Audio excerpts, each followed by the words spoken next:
o preaching yanyasa, we so preaching yanyasa. Okay. Enti enti na wo say e ba de say afei no we say we say say why you say we say no emfri nyame. One. Okay. Say enye sabia Satan and all fighting asori no. Then you. Okay. So yes Satan and all fighting the church. A opposite when nya asori no na ebia sa nipa mienu yi no na bia na ho mfri na. Na te say ye hu sa sofu mienu ko a say nya bonsam and e pese won fight asori no engu enya medwuma na te say wo mienu ni mfri nyame. Oh yeah. Too much Asha for me ma obibia akwa basronkon ede eba eye kasafidie eso said the mwamunim no ensem a ekoso edi atentwie e wo memo eno e na chese ye pe ensem nyina ne pomasibre e wo hanom said the ensem no ebekọ no ehu enyia se wutimi kire wadwin enti no e na ye de eba na ye de comment section ho amawo said the be abetimi akire wadwin e wo ehonom na chese wabomodi anso ahye e de ama afoforo se onye ye na subscribe to your channel no so aye efa ema na dodo na na se Ghana for ebusa wo mo se aso for krampo de denti na ene ubehu a we sisi na se entokwa ekoso wo mo entem we sori na se wo ka eye ne yonko so for mo asem we sori na wo ka ne yonko so for de ehu asem ono ne de eye na so ne yonko de enye ubehu na se akoda ne eye ensem poto na wo mo efi ewo eye abefo tinten yi eso kan makade enimu enyina ede eka ho ni nyina mo amunim from 2020 ede eba expose ya de se eba ye efa asofo hom ene ye di wramu na nsen 2022 yi mu so ye ntwa bia so ede enso ebinu so agu wo ho fi apoto Ghana fo ebuso se eden na ekoso se eye nyame ba akono ene wo mu nyina etwe akra no ede akwa no dia den ne ene watimi wakami ensem we dodo na egu mu achese ye bedo eye emu azuko na busia ma metwa me ho ema ne ba de ka ho no de ba ababesom na ebusia mesanso ma wakwa ba biom se wunya ebreje edwa etwen ye ma ye twa ye ho eba ye na se de ensem no ekon asofo a enne de chese ye mentime ho asisi wo mo entem a nam so ema wo mo entuma gofi wo mo bakuru no abonten no enne sansem ni nyina no ye be pe ni nyina ne pomasibre ye bedo so nye hu de akoso any de ntem because ye see ani bibi akoka papa ejejere de na se wan pusu no mu so a won te ne kankan tie na ye pusu nsem ena ye bedu so eye ensem mu ne ye hu de nam so ni baabi a efri ni baabi a ekọ na se de mo amuni ni nyina akwakọ ye ensem a chese efam Yesu ne maya anase the end time na the coming of a year Christ need na say enoma dodo na ene befiri mo ede aba odi for Hereford e wo hanum Evangelist Anderson also e wo ha ene me no wo mo ebeto a enkomotwetwe no eso eno ntimo ka me ho na me ma wo mo akwaba odi for me mo akwaba Bacho ye na bibia boko adom ti ye hu ye possible sa ye the Christian nyame adom nso me ho eye ye da Evangelist papa Evangelist bibia boko die oh nyame bibia ko sen de kosboko ekoboko ho anya bone kura ye kure bibia de nim say wo nyame enso no diffo ede na nyame ka kire oman what ye me da se papa eda wafiefo nso ase ene etiefo nso ase especially oman Ghana ene ewiase afana nyina nso me da we bia nso ase asema ekoso ene dia honhom no eka kire asafo no enu na ene ye pese ye ma Ghana fo ene ewiase fo nyina ehun se nyame eda so ene ne difuo a onu afra mo no egusuara ene mu ekasa eti asema nyame eka enie eye enu a by say in between around 8 to 9 in fact na ma breye pa na mi wo ho prekopa na say ye bi mani na dia me hu ye e wo sunsum no meka ba ebi mu enimi enya atwene ebi sunu be ya atwene na ebi so be di matem ba dia me hu no enu na meka esan se Bible say ji urade wo nyankopodi ne wasebeti nifu esan se emra akai ne ye se emre no edom no ke se aka kekra na edom no ke se ya sati se ye bom se krein krene yɛ sɛ asɛm no wo school dan ne ebom sɛ we ya kwa na sɛ no ano yɛ ya duru hɔ no aha enti wei na honhom no ɛka kyerɛ me sɛ yɛmmɔ mpa yɛ ma yɛ papa pani bi anasɛ sɔfo pani bi a ɔwɔ man mu a yɛn nyinaa yɛnim no na mmeretiwa bi a yɛwɔ mu yɛ a yɛbɛti sɛ yɛ papa no ne ti apo kakra na ɛsɛ he was not all that well yɛsɛ na ɔyare na wei na honhom no ɛka kyerɛ me sɛ ɛbɛyɛ a ɔman Ghana ɛne ɛmu nneɛma nyinaa nipa nyinara yɛmmɔ mpa yɛ ɛma no ɛnsan sɛ yɛmmɔ mpa yɛ amfa ma no na wɔn nso sɛbi wamba out abɛkanema bi amfa nkyerɛ ɛyɛ ɔman no anaasɛ wanka na nyame nso wanam nso amfa nneɛma antutu yi a ɛnkyɛ deɛ ɛbɛsi no ɛnyɛ ebesi ne enye asofo panyi ebetimi abonidi ana ebetimi dindi atu ya na bibi nti ye de bete kakra bibi nti ye de bete za ohu but se etiefo so pese ohu a asori pon kese ba se unna ye highway su ekobe se takradi ye highway a efa so takradi before obepa tobutu no ye wo asori kese bi pa wo na sa asori kese no ne ho asɛm anasɛ ɔmosofo pani ho asɛm ɛna mekai ayo ene abusia sɛ de ye papa ɛsɛ nkyame a woni ma sɛ nkɔse na wasom anti ene na wo a wonim ɛkwan no so no hu asɔre na wo hu na ɛnesa na we de wodi fo waka de nyame ɛkan yi na ye de kwan da hɔ na de sɛ nyame ya abrewa yi puma kwan yetimi to aye nkɔmɔ no ɛso na ye kase obi ye sɔfo obi ye ɔhwɛfo oye sempakani oye kyerɛkyerɛfo oye difo a ɛdɛn ɛna kyerɛ anase den ne bɛma yehunu sɛ nipa we nyame afrɛ na nyame ensa ɛwɔ ɛyɛ no so sɛ yɛka sɛ obi yɛ apostle obi yɛ evangelist obi yɛ prophet obi yɛ teacher obi yɛ preacher den na ɛbɛ clarify na ɛbɛ classify nipa na ma wɔ hu na nipa we die ampa nyame afrɛ no nipa we di ampa enwosra no ɛwɔ ɛyɛ no so because kamna kwako yɛ sɛ Ghana for dodo na ntimi ehunu because yɛ batakari adoso ɛno nti ma wɔn ho ehunu kremu papa no wo de me da se papa wɔn sɛ mame mfa wo enko kyerɛ sɛ Bible ka sɛ bi ɔse for many are called but few are chosen a lot of few are also sent okay out of the few now the same few are sent out of the same few okay many are called but out of the same many few are chosen and out of the same few are sent Before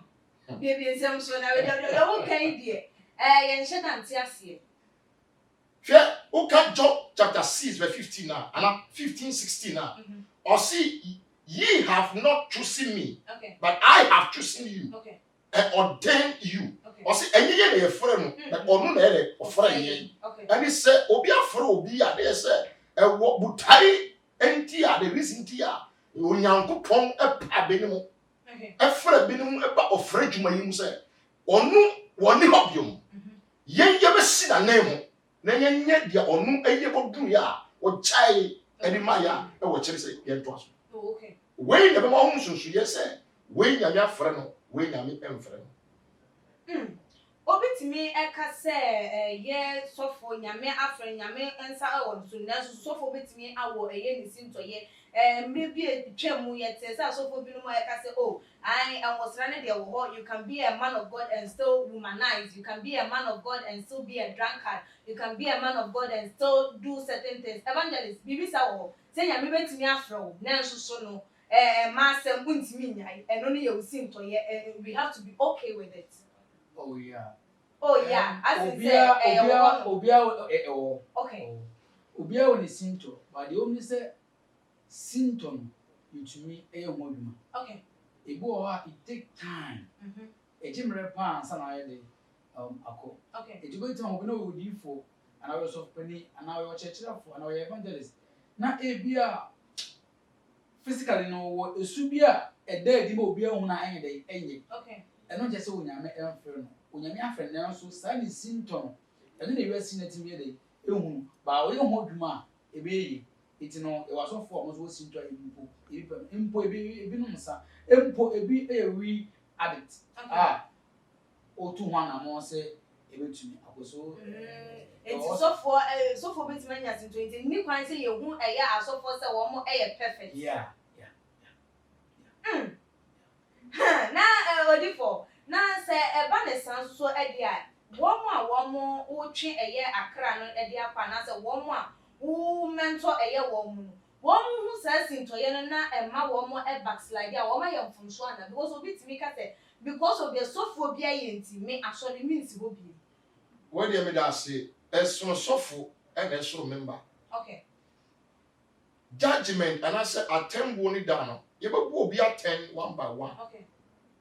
but what do you mean say and again nyina nso yenye dimu yenye pe okay we are not perfect because we are working towards perfections okay nyina yenye dwuma say ye ba be say near a sefata.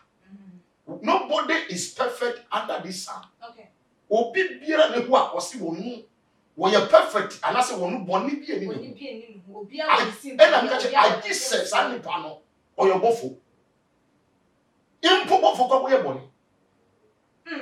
Oh yeah.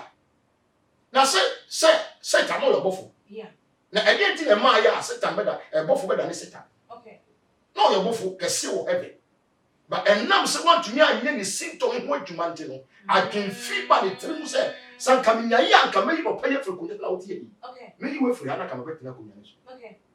e bana tinu keke wonye but essence say when to me anye ho adwuma nte no e ma wonyankopon na wo ye abode mu nyansafo na ofhye abode mu hwehwe mu hu yiye ono ho se da bi akoyi se ma hwe bi anya bi afa wa obetumi akunya so Only for so can it say Bible yan so say as a worshipful say yenya ne ho asem nka oye oyire ba kukunu onye nsadwe onye bobo onye sanu wen enti say Bible na clarify me yehunu say nyoma bi say ni kwase nya minipa yehu wo na wo ka say sofo timi nya sinto ya na say Bible no odi atro na say den ye pese enti ase wow eya na de bia me ka say ekoba ni sa na je say ye nipa onyankopon ade ni sanwe ne ye na je say bi yenye nipa e ya bofo ene na Bible no tro na wo tro ende na wo pa enu na evangelist e ka kire wo say ana wo ka kire wo say wo ye nipa wo ye sofo wo ye hwan pope boni ana say sin todie e wo ho nansu wo betumi ye wo si asem no wo ho ni say nansu okay but mean say wo betumi ye wo si to no betuma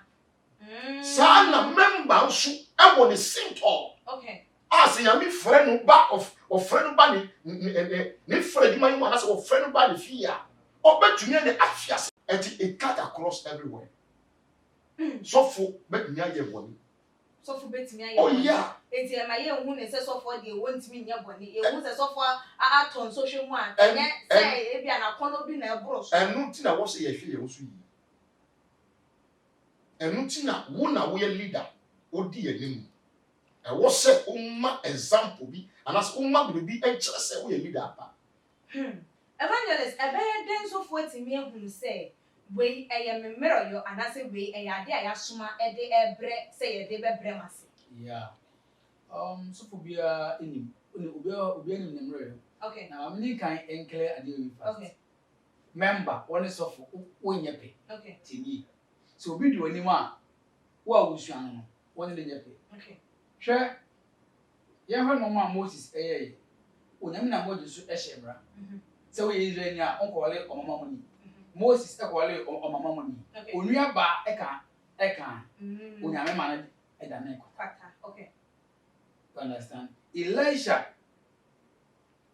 enwa be na bo enwa be na woni be na kwale ye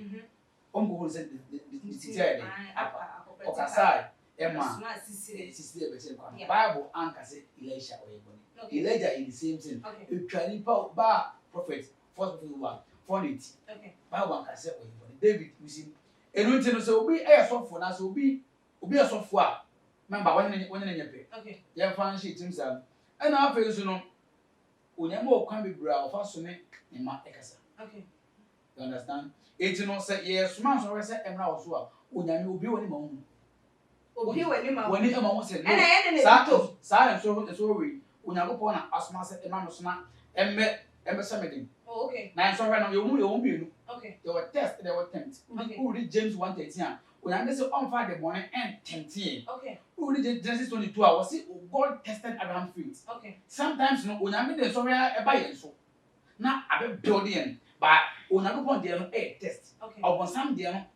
tempt. When I go on there no out of when I go on there no, we have good results. Okay. Now out of upon some there no, we have bad results. Sanity. Oh, okay. Now I don't know me e be see you because say nyame edan na di e de kire so for ma wo hunu say ye bibi say e na e ba na say enso bibi say e na beto adenti na binom timi tom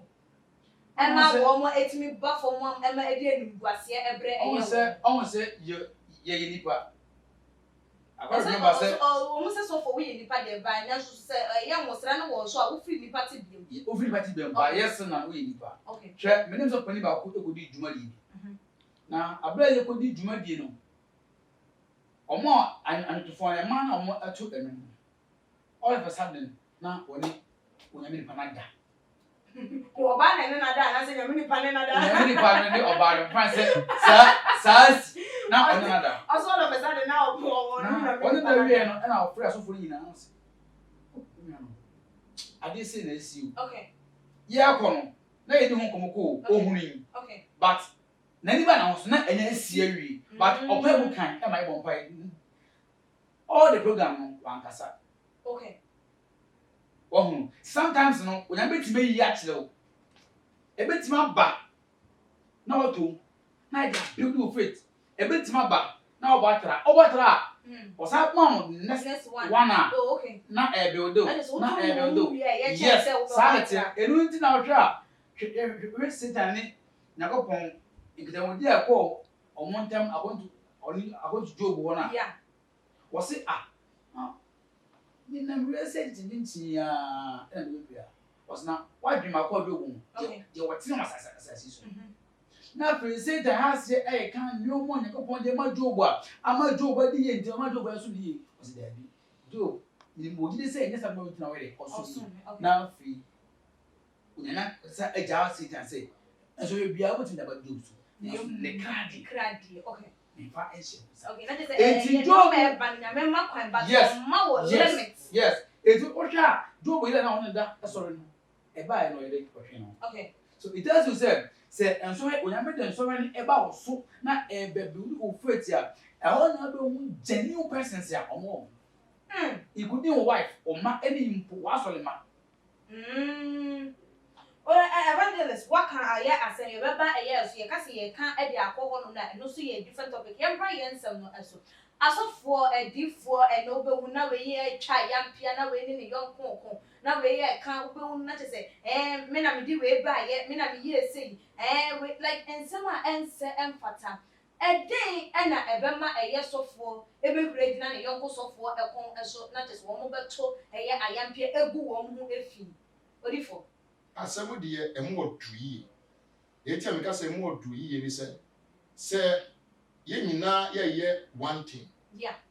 and I say we are aiming to get to one destination sure na in quote anko banisa na echrese wakasa you can sit behind the scenes okay and just straightforward asin say but it be answer anko yi bribi ne say na just say kame akoye so wo ma fa baby ana say eye den dia because say nyame adwuma no na mo nyina mo ye na mo say ye nkwaje no na mo twe eye akra ne de akwa den ti na menya eye issue with eye me yonko sofo the entire e was a banisa na say a prepare ka banisa ni say you know the angle at which both pastors or both people are coming from because okuta odo okay okuta medo oye wade mesu mi yeme di okay osi nyame afro mesu nyame afro ni okay osu ti nyame ni mesu isi mi ti nyame ni o preach nyame asa mesu mi preach nyame asa okay enti enti na wo say e ba ni say afin no we say we say why you say we say no emfri nyame one okay say enye sabia Satan and all fighting asori no then you okay so yes Satan and all fighting the church a opese wonya asori no na ebia sa nipa mienu yi no na bia na ho mfiri na Na te say ye hu sa so fu mienu e ko a say nya bonsam e na epese won fight asori no engu nyamedwuma na te say wo mienu ni mfiri nyame. Oh yeah. Na odifo obi betimi afre no ho se wo ye nyame nipa o ye evangelist wo ye say abra nyame enfre me. Oh yeah. Esi bebre. Me kai so for pombi tina o mayimo. So pon wanye bebi akọ. Okay. Na mu aka oni nyame ntomasem. Aye nyina ye nim se wotasem kompa. Wo ye se kire bebre. Aye nim se ye fo dito. Okay. O wo sisi ya. Ifa na wo sisi. Me wo fie se na mo se na opreach o TV so. Anya me bi na me hu se o free am. Ti asem ni you. When I me catch me auntie ba ko ni mi ma me se. So for we me hono yi. Okay. O ma enji do mu doubt yi. And I me catch mo se me ma so for yi not less than 1 year mo be mu de bes. Hwe ya ye fo se bia ye normal. Enye normal sa. E kun kese asane was asesu. Okun kese pa. There is a strong that say yan fi ni ya nye brebi am fa ho a. I am telling you. Ebeji nsem Ghana. Any gas. Ebeji nsem. Evangelist. Enfun so wo hu. Say so for ye o church member every free wa sorry no be call odifo asori enfun so wo hu. Evangelist enfun so wo hu. Say ye church member wo ba wa sorry oko odifo asori a enu ntino like was say won ye so for we entwema nye enfun so bi wo hu wo wa. Enfun so bi enu ho. Okay. The only say o kan make 28 year the rest of 18 to 19 year. You know tell me say yon ko US amanaman ni na enkobo asempa no dawu. Okay. Enti true asempa no. Me onyame asema onyame wo hom de ma me. Me church no. Eno na obi beti na ebeto na koma so na wo de abedi mechi. Okay. Enti se obi nso wo franso eka onyame asem. Na ono nso enkyerekye na ono nso ade ba no eto onibakwa koma so echen de wo de koye na. Ema sa member no enya adwen sesa. Okay. Every one ase. Okay. Eko different person na ase. Okay. No enye enfunso bia eni kwase enka entokwa yede emram. Ni di nti na yes na ede ntokwa eba because obi timi ka se eye menase na wo se wontina wotina me wo free menase na wo ko obi nase na che se eno me ba so asofo bi no mutumi dome wo mo members all because of say member no afri nase wo hu se wakwa pie mo ewo eye osofo fufuro bi enase ewo hono nti se eye ni nyina ye se mo twe akra na di akwa akoma eye nyame a de nti na wo se entokwa eba eye ewo se church member free wo ko obi fufuro. Okay, mame address o question yi. Okay. O kan say o so le free obi na asem na me address no. Okay.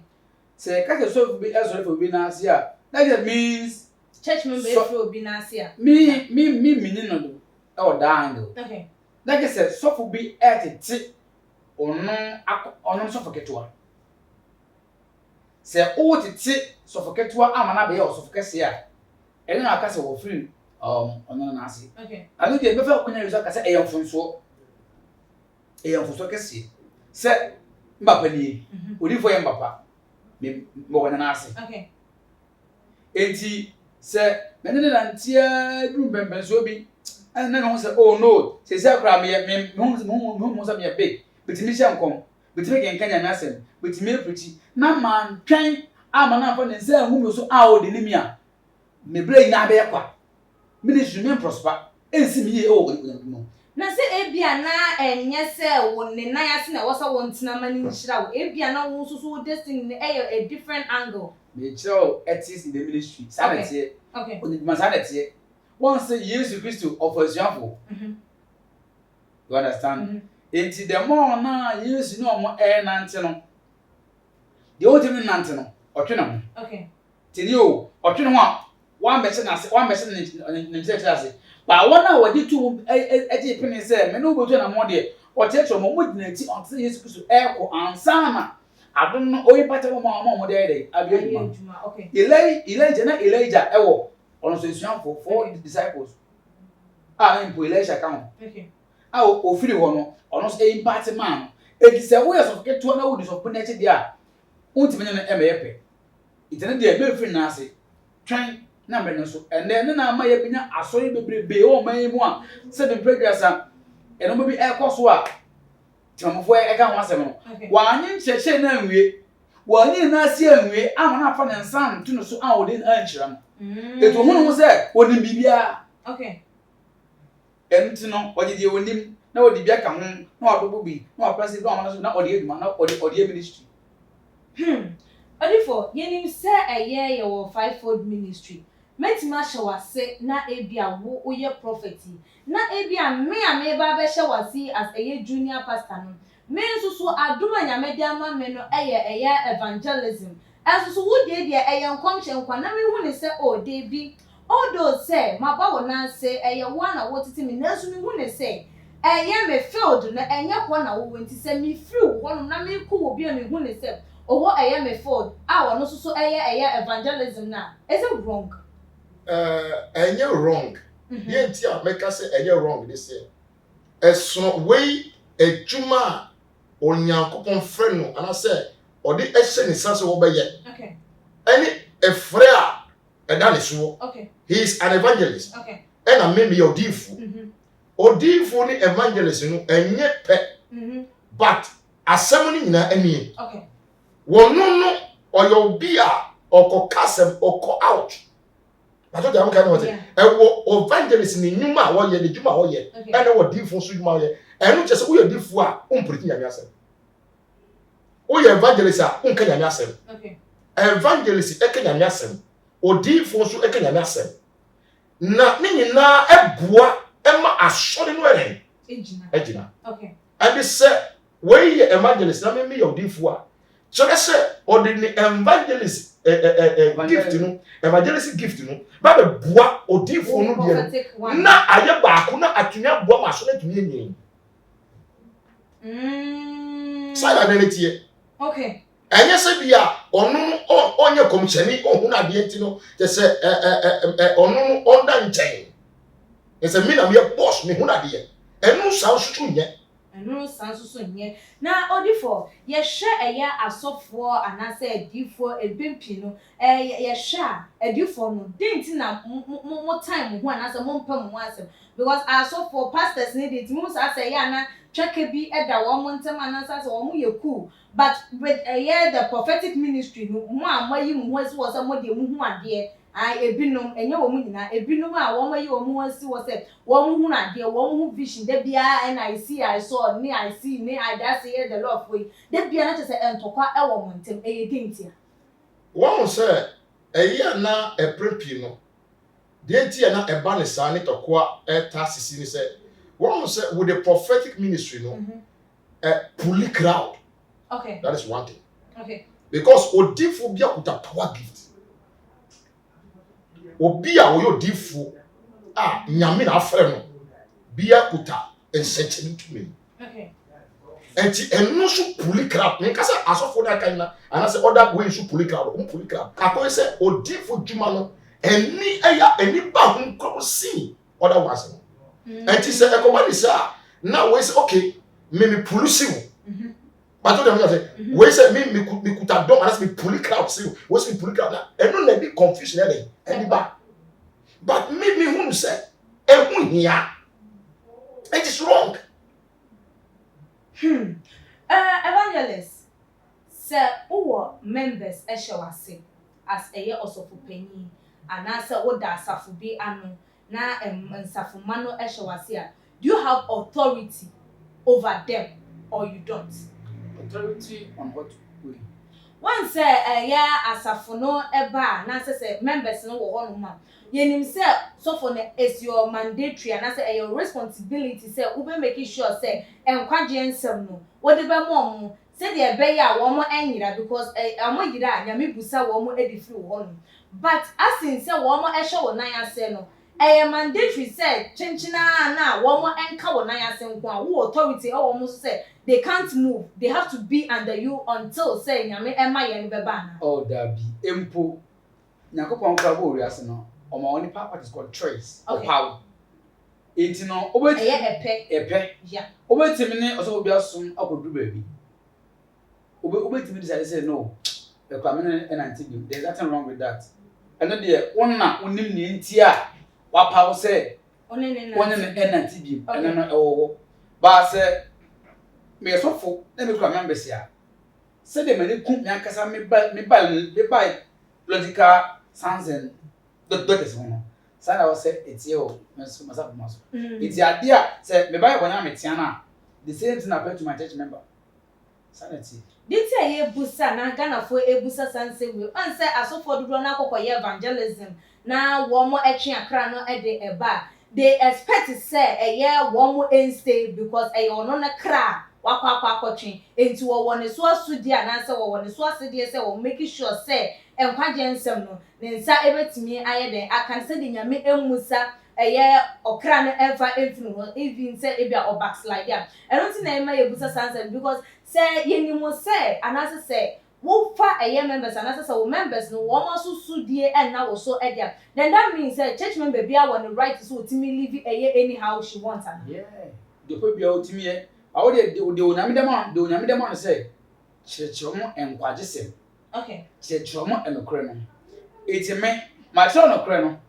na say wo se wo mfa enokre no enye dwuma dia ene executive 33 be say we go say na say wo nipa o ne bone hona ne fon so na say wo ka che ne dia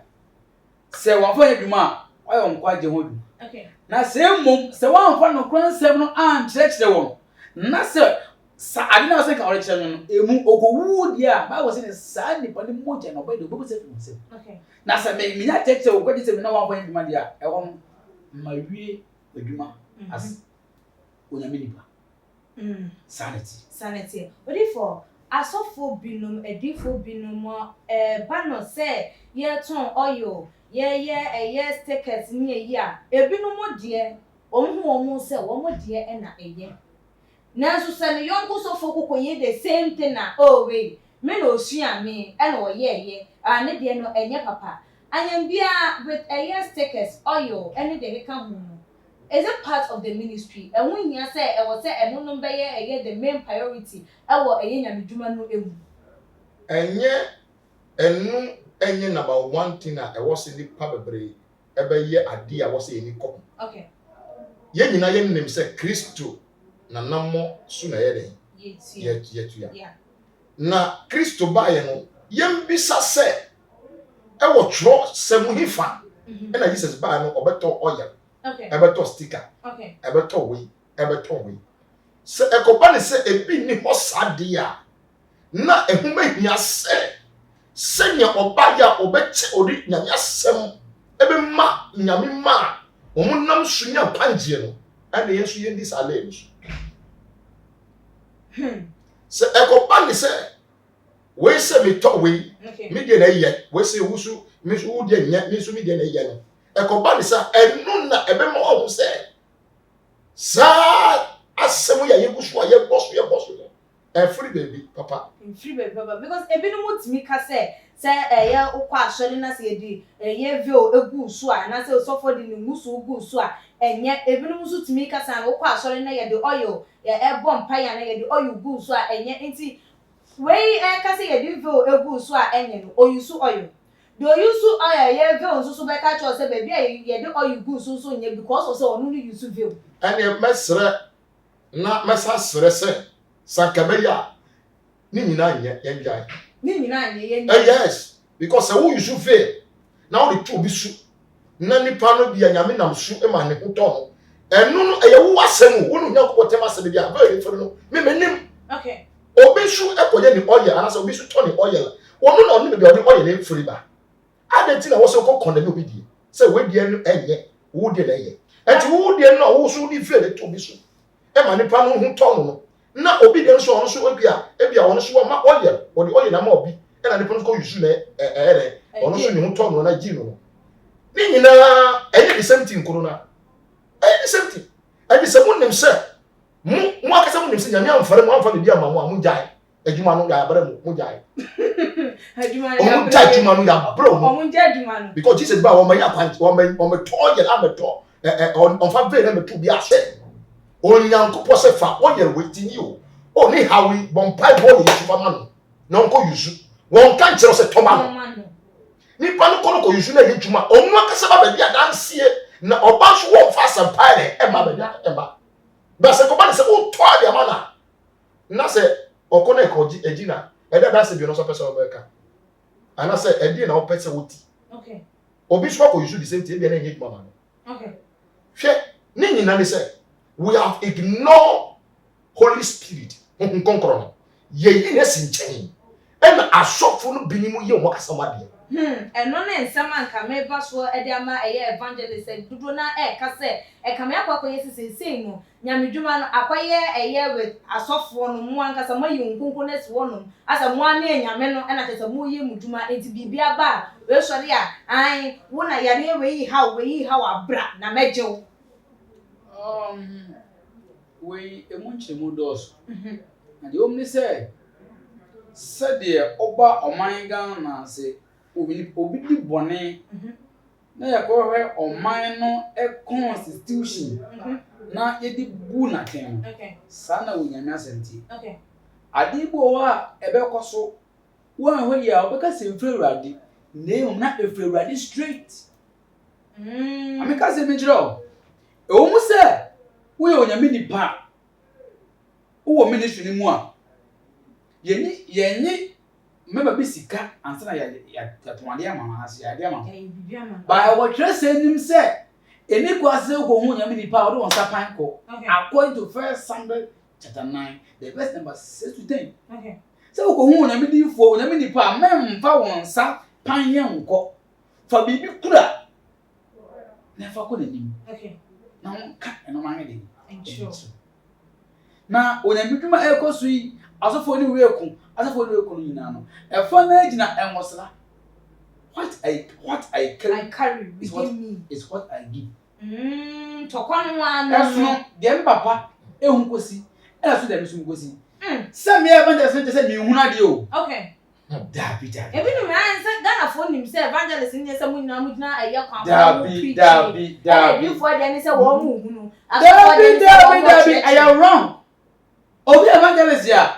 me evangelist na my office okay but me tell say na me nya de enche me and say me huna de o okay sounds no be o de na say o huna de o okay and o mu die amount na ngosa na enyepe anointing na ngosra na enyepe baby odi fo hu ade ko du mi hu ko du okay and say ena say me huna de okay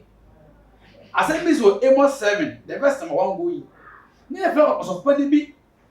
Amazia o Juda na e feel John guy bi Amos okay na opapa eye mmoa ana no so esesa sakamu food onyame ho ba emo so Amos enkomo be se bia na accurate okay Amazia report Amos ema wan pani awo Juda na feel Jeromo e ka jense akwa we ono obada bai onyo difo ba ya wo so odifo odifo ba nante anse mo be kan bia so na egbam akwa we musu ba mo yem pam ni fria enti what the back in the system man they are connected to our president they are connected to our political leaders and we say won so wo ba na ye won say no e no na wo hu serious ade ka bia ekoni mu a esan say onu yo di for pani also pani na our connection to our political leaders na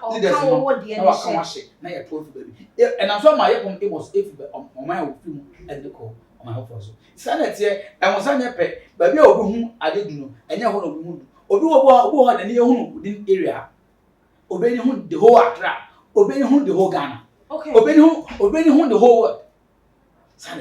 sanete na eno na ama eye Ghana fo ebuso se na chese enye bibia na se enye bebia we de we hu du sana we hu du da does it mean say enunti na ma edifo bi no mon come share so no we beka na we so abeka bi na because wait me ka say nyame say ebeye say na we so aba beka say nyame ya we yi ka no wan say ni ono na me so me use ono so say eye say enti na say nyame oye sakasaka na e ho na ye pese ye nyame onye sakasaka you see whatever you say will be held against you in the court of judgment the ever fool number and the begin to their board. Bible say any dia koni pedua mu na se ni pedua mu. Dia free ni pani mu ba. And no and a good ni pani hu fi. Enti se obi be hu ni bi. Na o se nyame si. You see Mami clarify the be enfanchere etiefu. Okay. The moment Obeka said, thou say yes, the Lord. See, somebody, you see, anybody before say, yeah, me can't from a wedding. Okay. Fair, but it be eba. Fair, Bible said, Obe to me a fun, nyami or the becho. But nya for John, a bano or the becho. But when you blaspheme against the Holy Spirit, you will not be forgiven. And the moment Obeka said, thou say yes, the Lord, no. It means you have involved these three personalities. You are involving the three personalities. Okay. Means God Himself, the Son Himself, and the Holy Spirit. Three personalities making one. You are involving them into this prophecy. You are Holy Trinity. And you can say, Onyankopon see, many hobby. Who now see? But the remember you say, who say Onyankopon see? Thou say yes, the Lord. And he said, Ebebem. Odifobia na washan koma wa sembrem. Enye kom shebia na yeshia ebem. Okay. Ena enye kom shebia so yeshia. E was ebem so a mo se wetie. Edumre bi na ye wo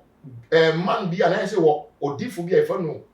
Manase. Okay. Anase ye wo odifobia e fa no Mika. Okay. Na Samika no asem bi obeka kire ohini bia no ebem. Mikaya. Enti eduma bi na omuko akon. Yes. Na omu nyina obia de num kire edifo. Na difo ba obeka the same thing. We beka obeka the same thing. Enna Mikaya anase Mika ba ya anase Mika ba ya. Enna ye bisa anase Mika edin ya Mika. Osi die wade beka kire me no. Enna beka kire o man. Opa ho fa opa ho ja.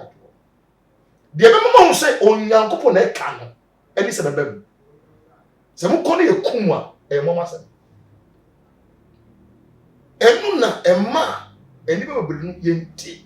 adwuma ya ye ase.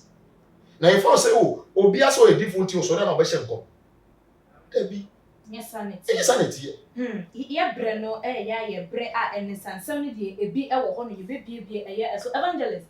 with asofo entokwa ekoso wo mo entel no Ghana for do so hu ne sem eye ahonya de ejapade so ka ho bi because of say we hu ne say wo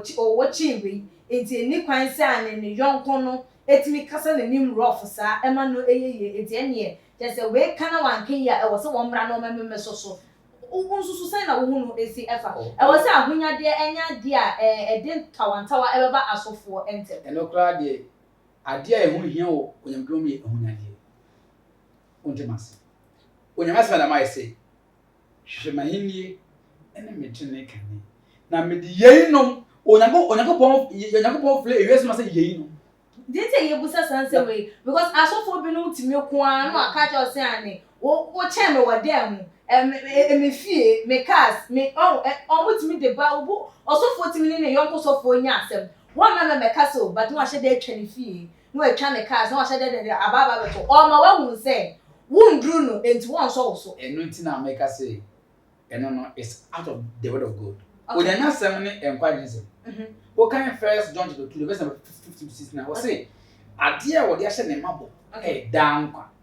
enti no se me na mesi wo we se japade nyina na se wo na me dan kwa e useless okay asase we su no kese me believe enkwasi abra okay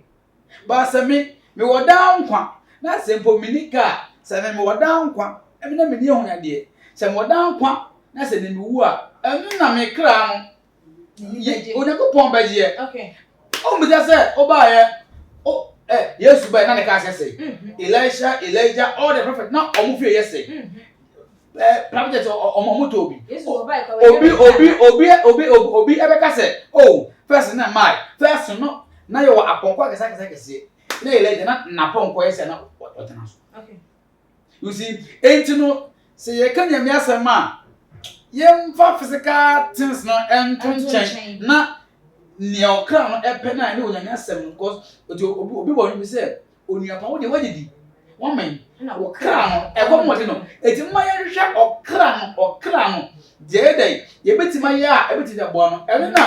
na ego si we chapter 1 the verse number 2 go nya ebi say e kan say Odi kura no o se obetima no so na mama enye sa e no ma oman Israel eye a omo etidai e onyame na modi fo ye hega so ye dai e bo oman kokko se omo nsore omo de omo timi adidi enom omo timi esisi adan e na omo ejei wo nyame asom na ho ede omo si ato ho enu nti omo bedidi a omo to na so omo men omo bewia ewia ba bebrebe na so emma na o se omo ban brunsa e de ka se nka omo re ho so ye dai enti na so dai e bro sala de ntino onyame ase na o se yema yeli kun enye wese no ma se kunya wese no ma e plus 1 de bonus wo nya so a onyame se wo nkwaje odifo na se den e na Ghana fo enhwe ni mu se ebetimi asi ye asofo entokwa ano ekwan ama pepepe ye ni din ye ni kom ye ne eye ensempa kana ye Bible ka se ye nko wi ase afa na nyina nkonko kan no etimi abam because entokwa ekoso a anase mentimi wase ekoso asofo ntema eba ne sana focus ni free eye the gospel no eso eba with eye asofo eno na so ma church member bitimi hu se me sofo nka de ene me nsusu ni church member me nsusu enya de se ma no ebetimi ato eye na no because asofo mienu to kwenti na ba nipa mienu wo muti eye compound enso wo mo nkasa all because say me sofo ni we sofo nka etimi so me ne kasa eye den ene ebetimi asi eye entokwa na se mentimi hu asi beef ekoso e wa sofo mo entem dia edikan yema yenhwe ye hunsu yi dia edikan no dia toso mienu obi tumi ka se me fi asore we osu fa asore we ma asore e kese si wa asore enti no yentumi nka 3 asofo ntokwa yi you see the members are not the target. Listen to me carefully. The members are not the target. The members, and I said, and they are not the target. Okay. We, the shepherd, are the target. Or see, when you strike the shepherd, the sheep scattered. Sure. Say, Usa eka a candifuna, and I said, you were leading here. And what I am pleading with the pastors or with all men of God is that let us be one. One, you didn't remember my one because when one say and churchla what they church and sorry ma different. One won't mean this and church so and also they different. Or who is on the day or only the yaman at Yaman. Also, yes, I also saw the yaman at Yaman. They one no at me here. So who for said the Yamidian mouth and a year. Kosua wojuma. Okay. Na nia onu sufo se de nyame de ma no nso ya. Onu so kosua no ye ne djuma. You see until we stop this backbiting, until we stop say we dey no. It means that we are allowing, you see, antichrist na can wase no. Baba so dem. He's in the church with us I'm talking to now. Sisis na ye can wase no. And as antichrist na can wase no. O waso dem sisi am look at. Enti ntokwa ye koso yi e wa asofo ntemo no enjai o enjai I am ever to so say Yesu I am telling you enti ye members na ye wo mo nan ase no e na wo say ye hwe ye hunsu yi e advice ye ebusuafo said ensem no ekro no ageme ensem mpo an entokwa no yenka hu say ye say enyai kwa na bekoso na je say ebekwa akwakoso Yesu mayemu ede ne na ye na wo say ye fasting ye seat belt say the politicians they can I tighten your seat belt they be tighten the way there we no tighten afa na hu hia hu hia e wo kristosumu ne mo manya amanyesem na odifo we dey de ensem no esie wodo nsem atwa eye eto bekọ na ya ba odifo so no desim den na eye se wo bi e wo asori bi mu na adwenye ne ntanta e wo ekwan ya ne sofo ekire nanso so ntimi mfra so do no because of sofo na kansen bi se wo a wo be free me nan ase eno men kan wo a be free me nan ase se ni se ya nto wo a be free me nan ase se ento wono asaro dem wa wote no oni mi mu wote hono because of ehu ana asema sofo na kan ensem na be kan e dia che wo mo na face esema me ka kire ewiase ene ahafo mo we nse me ntimi nka obegidi asema okay because gidi asema no individualism okay ankran na ohwe na ne osofu bi eye no wani enye ho na what also being what in it no say na be bo uja ekwa eno me bie ni akiri how bias in akiri afi ase ameka kire nwana sofo ne say mama yamfa obuo emane obuo sena in the ministry of God or the kingdom business the pacho you was so form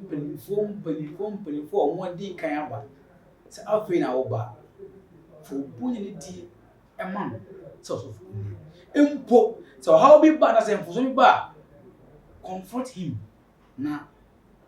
enana enkasa eni kwa say ways of ketua always of opinion say eba public eno so eno me jo Oliver yedi yensimi eseyi ya asofo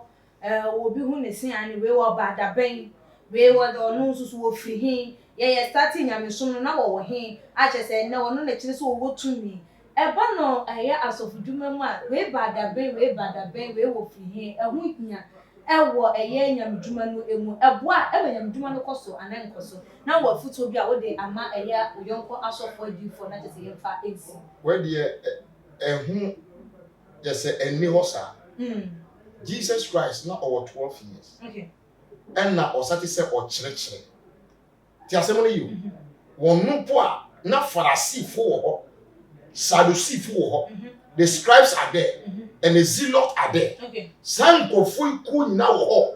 anse na akolai kitikiti ba nanso enye yesi wo bada ban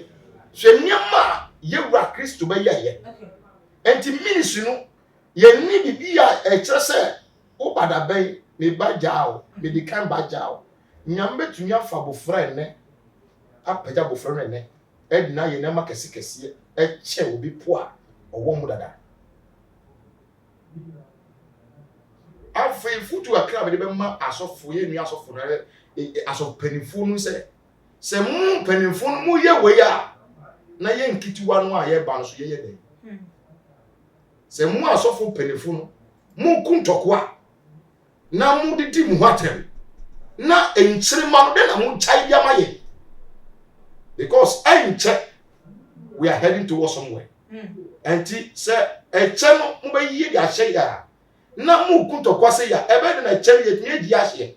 mesere mu njai na enye na ye nyina ye nkamom na ye adwuma na enye fe se wonim se asem no onkutabi obi kutabi siwa ye nyina adwuma na ye ye wudie na obi so ye ridie na etwa brane siwa papa na kasa yo odifo ye beda eyawase na abusuafo se de ensem no etena ha ene ye de yenkomo twetwe no esie na se de dan da ye no da se na ye besan so atena so na je se de womu na de ka ho no ye de aba be so ma eno nti ene ye bese se won subscribe ya wo be ye na wo be share nso so ede ama eye afofo na watimi akra wa adwen nso so e wo comment section ho no mo ede ama ye midin a ene akua sika papa